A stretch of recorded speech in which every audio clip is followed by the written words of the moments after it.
نحمده ونصلي على رسوله الكريم أما بعد فأعوذ بالله من الشيطان الرجيم بسم الله الرحمن الرحيم بل يريد كل امرئ منهم أن يؤتى صحفا منشرة كلا بل لا يخافون الآخرة كلا إنه تذكرة فمن شاء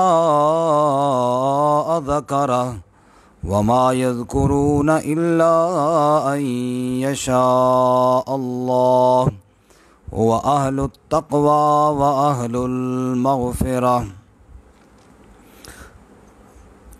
بل یریدو بلکہ ارادہ رکھتا ہے، چاہتا ہے، کل امرئ منہم ہر شخص ان میں سے، ان یؤتی صحفا منشرہ کہ وہ دیا جائے کتابیں کھلی ہوئی، کلا ہرگز ایسا نہیں ہوگا، بل لا یخافون الآخرہ بلکہ وہ خوف نہیں رکھتے آخرت سے، کلا یقیناً انہ تذکرہ بے شک وہ قرآن نصیحت ہے، فمن شاء ذکرہ پس جو شخص چاہے نصیحت حاصل کر لے اس سے، وما یذکرون الا ان یشاء اللہ اور وہ نصیحت حاصل نہیں کر سکتے مگر جب چاہے اللہ تعالی، وہ اہل التقوی و اہل المغفرہ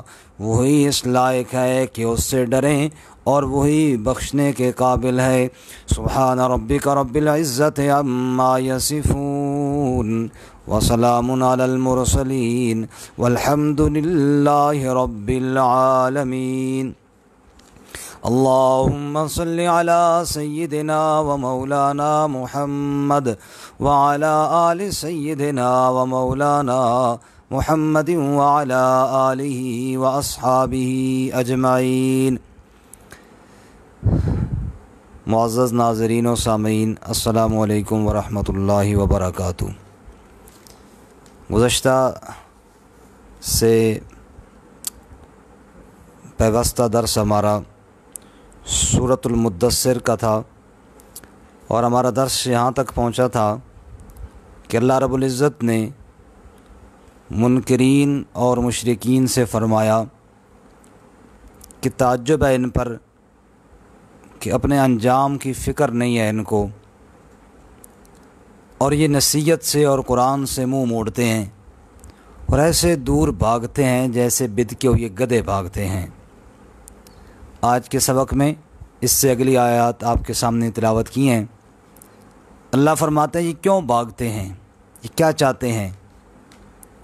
فرمایا بل یریدو کل امرئ منہم ان یؤتی صحفا منشرہ بلکہ ان میں سے ہر ایک شخص یہ چاہتا ہے کہ اس کو کوئی صحیفہ کھلا ہوا دیا جائے۔ اس سے کیا مراد ہے؟ مفسرین فرماتے ہیں اس سے مراد یہ ہے کہ وہ یہ چاہتے ہیں ان میں سے ہر شخص کہ آپ کے اوپر کتاب نازل ہوئی، ہمارے اوپر کیوں نہیں نازل ہوئی؟ جیسا کہ قرآن کریم نے دوسرے مقامات پر یوں بھی بیان کیا کہ انہوں نے کہا لولا نزل ھذا القرآن علی رجل من القریتین عظیم، اگر اللہ نے قرآن نازل کرنا ہی تھا تو یہ مکہ اور طائف کے بڑے بڑے سردار ہیں، کسی بڑے سردار پر کیوں نہیں نازل ہوا؟ آپ پر کیوں نازل ہوا؟ اور اس کے علاوہ بھی قرآن کریم میں کئی جگہوں پہ ان کے مطالبات کو بیان کیا گیا، اہل کتاب کی طرف سے بھی، یہاں تک کہ ان کی طرف سے بھی یہ مطالبہ تھا۔ اللہ فرماتے ہیں یسألک اہل الکتاب، اہل کتاب آپ سے کہتے ہیں کہ ان کے اوپر نازل کی جائے کتاب من السماء، آسمان سے کوئی کتاب، میرے محبوب یہ آپ پریشان نہ ہوں، یہ کوئی انوکھا سوال نہیں۔ فقد سالوا موسیٰ اکبر من ذالک فقالوا ارنا اللہ جہرا، موسیٰ علیہ السلام سے تو انہوں نے اس سے بھی بڑھ کر سوال کیا۔ موسیٰ علیہ السلام سے تو کہنے لگے ہمیں اللہ دکھا دے، آپ سے تو صرف اتنا مطالبہ کیا نا ہمارے اوپر کتاب نازل ہو، موسیٰ علیہ السلام سے اس سے بھی بڑھ کر مطالبہ کیا۔ اصل میں جس بندے نے ماننا نہ ہو نا وہ پھر بہانے بناتا ہے، جیسا کہ ان کے مطالبات اللہ سورہ بنی اسرائیل میں یوں بیان کرتے ہیں، وَقَالُوا لَن نُؤْمِنَ لَكَ، رسول اللہ صلی اللہ علیہ وسلم سے وہ کہنے لگے ہم ہرگز آپ کے لیے ایمان نہیں لائیں گے، حَتَّى تَفْجُرَ لَنَا مِنَ الْأَرْضِ يَنبُوعًا، یہاں تک کہ آپ ہمارے لیے زمین سے چشمے نہ جاری کر دیں، او تکون لک جنت من نخیل وعنب فتفجر الانہار خلالها تفجیرا، یا آپ کے لیے کوئی باغوں، کھجوروں کے، انگوروں کے اور ان کے بیچ میں نہریں جاری ہوں، او تسقط السماء کما زعمت علینا کسفا او تأتی باللہ والملائکۃ قبیلا، یا آسمان کو ٹکڑے ٹکڑے کر کے گرا دیں، یا اللہ تعالیٰ اور اللہ کے فرشتوں کو سامنے لے آئیں۔ اللہ کریم نے فرمایا قل سبحان ربی هل کنت الا بشرا رسولا، آپ کہہ دیجئے میرے محبوب میرا اللہ شریکوں سے پاک ہے، باغوں کا اگانا، آسمانوں کو ٹکڑے کرنا، نہروں کا جاری کرنا، کھجوریں اور انگور پیدا کرنا، یہ میرا کام نہیں، یہ میرے اللہ کا کام ہے، مجھے تو اللہ نے رسول بنا کر بھیجا ہے، میں اللہ کا پیغام تمہیں سنا رہا ہوں۔ بلکہ اللہ فرماتے ہیں کہ یہ چاہتے ہیں کہ ہمارے اوپر کوئی الگ سے صحیفہ اترے۔ ایک جگہ اللہ فرماتے ہیں وقال الذین لا یعلمون، یہ بے علم لوگ، یہ جاہل ان پڑھ کہتے ہیں لولا یکلمنا اللہ او تأتینا آیہ، اللہ ہم سے کلام کیوں نہیں کرتا، یا ہمارا منہ مانگا مطالبہ اللہ کیوں نہیں پورا کرتا۔ اللہ کریم فرماتے میرے محبوب وَلَوْ أَنَّنَا نَزَّلْنَا إِلَيْهِمُ الْمَلَائِكَةَ وَكَلَّمَهُمُ الْمَوْتَى وَحَشَرْنَا عَلَيْهِمْ كُلَّ شَيْءٍ قُبُلًا مَا كَانُوا لِيُؤْمِنُوا، اگر ہم ان کے اوپر فرشتے بھی اتار دیں، مردے کھڑے ہو کر ان سے کلام بھی کرنا شروع کر دیں، جو جو یہ مطالبے کرتے جائیں وہی ہم پورے کرتے جائیں، میرے محبوب پھر بھی انہوں نے ماننا کوئی نہیں ہے، انہوں نے ضد پہ اور انکار پہ ڈٹا رہنا ہے، اس لیے آپ کی دعوت تو پوری ہو گئی، اب یہ ضد کی وجہ سے نہیں مان رہے۔ بعض نے تو کمال ہی کر دیا، کہنے لگے اے محمد صلی اللہ علیہ وسلم آپ ایسے کریں، اللہ کی طرف سے ایک صحیفہ آئے، ایک خط آئے، جیسے خط آتا ہے اور اس میں لکھا ہو کہ یہ رب العالمین کی طرف سے ہے اور فلاں بن فلاں کے نام ہے، پھر ہم مانیں گے۔ بل یرید کل امرئ منہم ان یؤتی صحفا منشرہ، ہمیں کوئی ایسا صحیفہ ملے واضح طور پہ، منشرہ کھلا ہوا واضح، جس میں ڈائریکٹ نام لکھا ہوئے فلاں تو مان لے محمد صلی اللہ علیہ وسلم اللہ کے رسول ہے، تب ہم مانیں گے، ویسے ہم کیسے مانیں۔ اور بعد نے کہا کہ ہمیں پتہ چلا ہے کہ بنی اسرائیل میں جب کوئی جرم کرتا اس کے چہرے پر یا دروازے پر لکھ دیا جاتا یہ مجرم ہے، تو ہمارے دروازوں پہ اور چہروں پہ کیوں نہیں لکھا جاتا؟ ایسے کوئی واضح دلیل آئے تب ہم مانیں گے، ورنہ ہم ماننے والے نہیں ہیں۔ اور بعد نے یہ کہا، قرآن نے نقل کیا، صحف منشرہ سے یہ مراد ہے 8ویں پارے میں ارشاد باری تعالیٰ ہے وَإِذَا جَاءَتْهُمْ آیَةٌ قَالُوا لَن نُؤْمِنَ حَتَّى نُؤْتَى مِثْلَ مَا أُوتِيَ رُسُلُ اللَّهِ، جب کوئی آیت آتی ہے کہتے ہیں ہم ہرگز نہیں ایمان لائیں گے اس وقت تک جب تک اس طرح آپ کو نہ دیا جائے جس طرح باقی نبیوں کو دیا گیا۔ باقی نبیوں کو اکٹھی کتابیں ملی، آپ کو بھی اکٹھی ملتی، اس کا جواب اللہ تعالیٰ نے 6 پارے میں دیا، فرمایا فقد آتینا داود زبورا، داود علیہ السلام کو زبور ہم نے جدا جدا کر کے دی، یہ تو اللہ کی مرضی ہے نا، انا انزلنا التوراۃ ہم نے تورات نازل کی، ہماری مرضی جس طرح نازل کریں، ہم آپ کے پابند تو نہیں ہیں کہ جس طرح آپ مطالبہ کریں۔ بعض نے کہا جی صحف منشرہ سے مراد یہ ہے کہ ہمیں پروانہ دیں، لکھ کر دیں کہ ہمیں کوئی عذاب نہیں دیا جائے گا۔ فرمایا یہ پروانے دینا میری ڈیوٹی نہیں، میں تمہیں اللہ کے احکامات سے ڈرا رہا ہوں۔ منشرہ کا معنی واضحہ، بالکل واضح، جس میں لکھا ہو جی فلانا کامیاب ہے، یا بالکل ایسا واضح جس کو ہر بندہ پڑھے، اور یہ نہ ہو کہ جناب وہ صرف نبی پاک صلی اللہ علیہ وسلم کی خصوصیت ہے، سب کے ساتھ ہو۔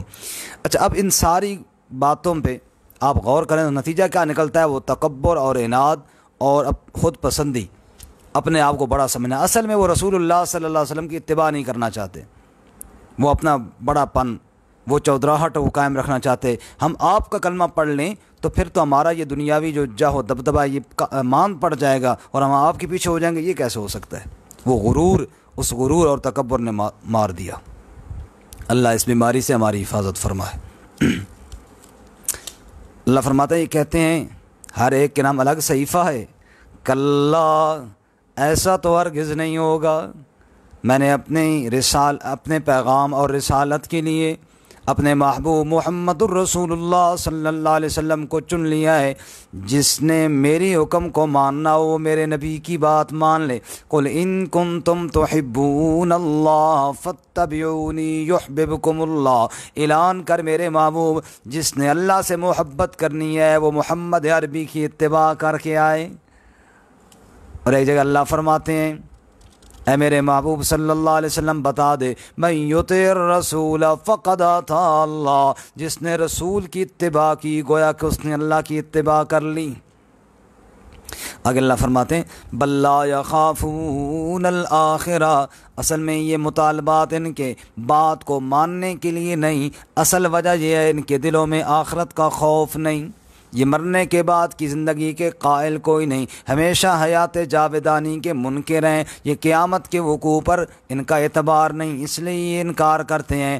اچھا میرے محبوب، کلا بمانے حقا، انہو تذکرہ، یقیناً یہ قرآن تو نصیحت ہے۔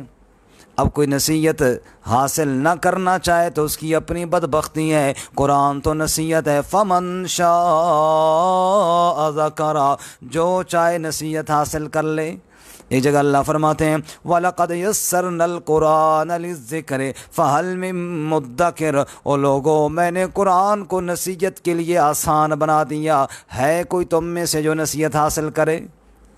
قرآن کیوں آیا؟ نصیحت بن کر آیا، ہے کوئی نصیحت حاصل کرے؟ ایک جگہ اللہ فرماتے ہیں، ھذا بلاغ للناس ولینذروا به وليعلموا انما هو الہ واحد، یہ قرآن کریم پیغام ہے، لوگوں کو اللہ سے ڈرانے کے لیے آیا ہے اور یہ بتانے کے لیے آیا ہے دھرتی پر معبود ہے تو صرف ایک اللہ کی ذات ہے اور کوئی نہیں۔ ایک جگہ اللہ یوں فرماتے ہیں، انا انزلناه قرآنا عربیا لعلکم تعقلون، ہم نے تمہاری زبان عربی میں قرآن اس لیے نازل کیا تاکہ تم سمجھ جاؤ۔ معلوم ہوا قرآن کا مقصد قرآن کو سمجھنا ہے۔ الحمدللہ، اللہ ان حضرات کو جزائے خیر عطا فرمائے، ان کی قبروں کو نور سے بھرے جنہوں نے قرآن کے تراجم کیے تاکہ لوگ سمجھیں۔ اور ہمارے بر صغیر میں شاہ ولی اللہ رحمۃ اللہ علیہ کے خاندان کو اللہ نے اس خدمت کے لیے چنا، اللہ تعالیٰ ان کو جزائے خیر عطا فرمائے۔